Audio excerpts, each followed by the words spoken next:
Hello, folks. This is Detroit Miracle, and I want to call this message a political brief because I'm not trying to spend too much time on this subject in which I have touched on before. Yeah, so this new president, Biden, has been in office now for well over 1 year. And already people are saying, well, wow, this president ain't done nothing for black people. This president ain't done nothing for anybody. This president is doing more for Asians and Hispanics than anybody else. Well, folks, are you surprised?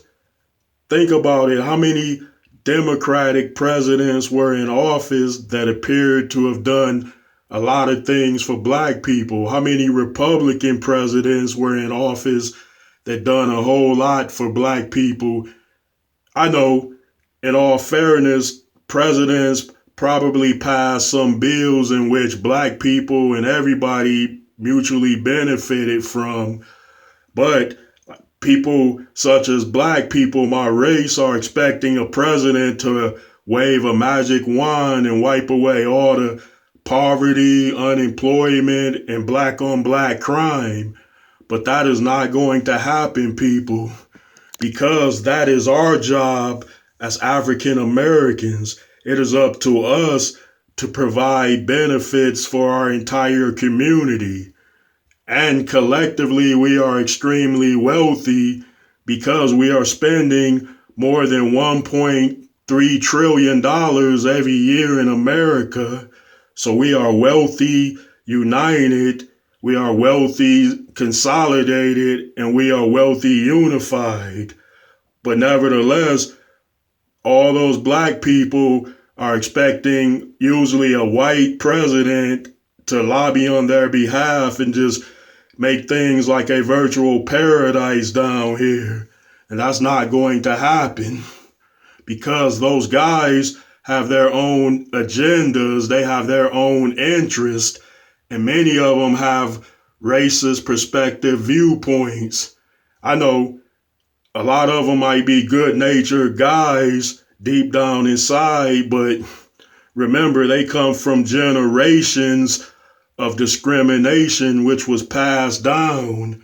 Yeah, like even if you get a president that's not racist, that's a liberal of sort, chances are he had somebody in his family that was meaningful to him or her, and they passed that racial viewpoint down to them, like such and such in a case where they might have owned a plantation or some kind of farm, and they had cotton pickers and stuff, and then all of that stuff sticks with you.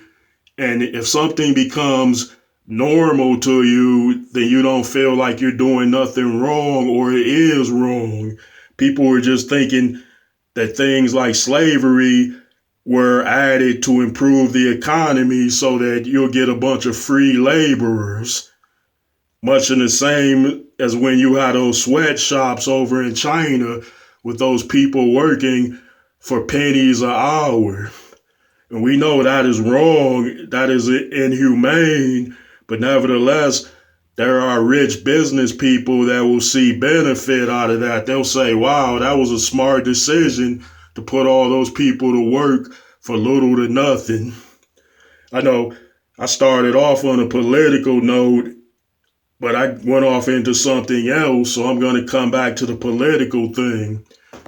I'm going to say people, black, white, Hispanic, Asian, Italian, Jewish, Indian, and whatever else you may be. You cannot depend on one person of a figure to improve things around you dramatically and make them better, because that person has an affiliation with a particular party of interest. So they're saying they are not for everybody anyway. And what has life taught all of us? What does reality have to do with what we are conditioned to believe and know to be true? And that such thing of a reality of a fact is the rich have gotten richer while the poor have stayed poor. It's as simple as that. Yeah. And until that whole practice and notion changes, where we're seeing a whole lot of poor people suddenly becoming rich, then I'm not going to think any differently towards that matter. Yeah, folks. Well, this concludes the political brief message. So I'd appreciate it if you would drop those likes, comments, and up those subscriptions to me, Detroit Miracle, and peace out.